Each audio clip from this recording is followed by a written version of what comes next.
বন্ধুরা, এইভাবে মূলো শাক ভাজা বানালে না এক থালা ভাত নিমিষেই উঠে যাবে। তোমরা টেরও পাবে না কখন ভাত ফিনিশ হয়ে গেছে। হাই বন্ধুরা, তোমরা সবাই কেমন আছো? আশা করি তোমরা সবাই অনেক বেশি ভালো আছো আর সুস্থ আছো। আর আমিও ভালো আছি, বাট ভালো আছি কিন্তু খুব একটা ভালো নেই। এই দেখো, বছরের শেষে শরীরটা একটু খারাপ হয়ে গেছে, জ্বর হয়েছে। আর গলার আওয়াজটা শুনে বুঝতেই পারছো গলাটাও ধরে গেছে। তো বন্ধুরা দেখো, এই যে মূলো শাক দেখতে পাচ্ছ, টাটকা মূলো শাক কিনে সেটাকে একদম কুচি কুচি করে কেটে প্রথমেই দেখো সিদ্ধ করে নিচ্ছি। আর অবশ্যই কিন্তু এই মূলো শাক আর মূলো শাকের সাথে দিয়েছি কি বলো তো, কিছুটা ফুলকপি পাতা। তো এই দুটো জিনিসকে কিন্তু ভালোভাবে কুচি কুচি করে কাটতে হবে আর কেটে কিন্তু ভালো করে সিদ্ধ করে জলটা ফেলে দিতে হবে। এখন আমি জলটা ঝরিয়ে একটা চুবড়িতে রেখে দিয়েছি। আর এখন দেখো, গ্যাস অন করে কড়া বসিয়ে কড়াই দিয়ে দিচ্ছি বেশ কিছুটা তেল আর দিয়ে দিলাম কিছুটা শুকনো লঙ্কা। আর এই শাক ভাজাটা দিয়ে না জাস্ট ভাত এতটাই ভালো লাগে।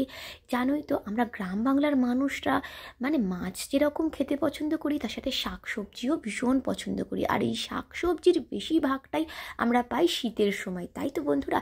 তো বন্ধুরা দেখো, এখানে আমি কিছুটা রসুন ফোড়ন দিয়ে দিয়েছি আর কিছুটা পেঁয়াজ। তো এই পেঁয়াজ, রসুন, শুকনো লঙ্কা ভালোভাবে তেলের মধ্যে একদম নেড়ে চেড়ে একটু লালচে করে নেব।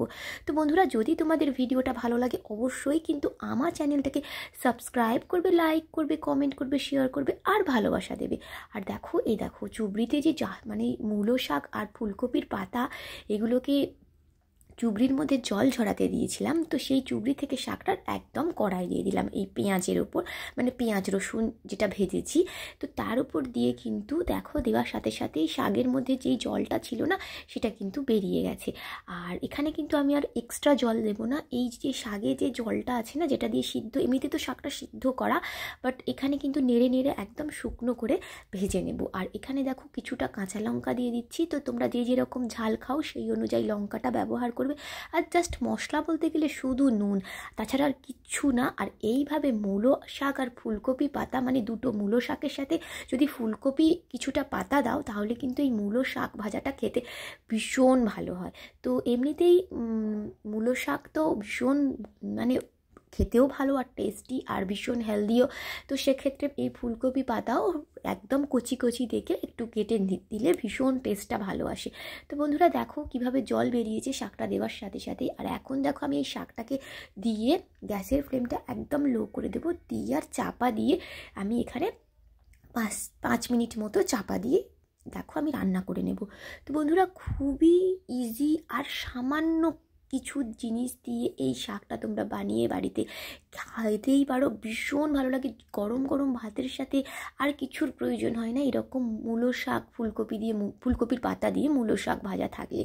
তো বন্ধুরা, দেরি না করে আজই রেসিপিটা তোমরা ট্রাই করো আর আমাকে কমেন্ট করে জানিও তোমাদের এই রেসিপিটা কেমন লেগেছে। আর গ্রাম বাংলার মানুষরা এই রকম শাক থাকলে না তাদের আর কোনো কিছু প্রয়োজনই হয় না। তো দেখো, শাক ভাজাটা হয়ে গেছে। আমি সুন্দর করে প্লেটে দেখো শাক ভাজাটাকে নিয়ে নিয়েছি আর ওপর থেকে একটা কাঁচা লঙ্কা দিয়ে দিয়েছি।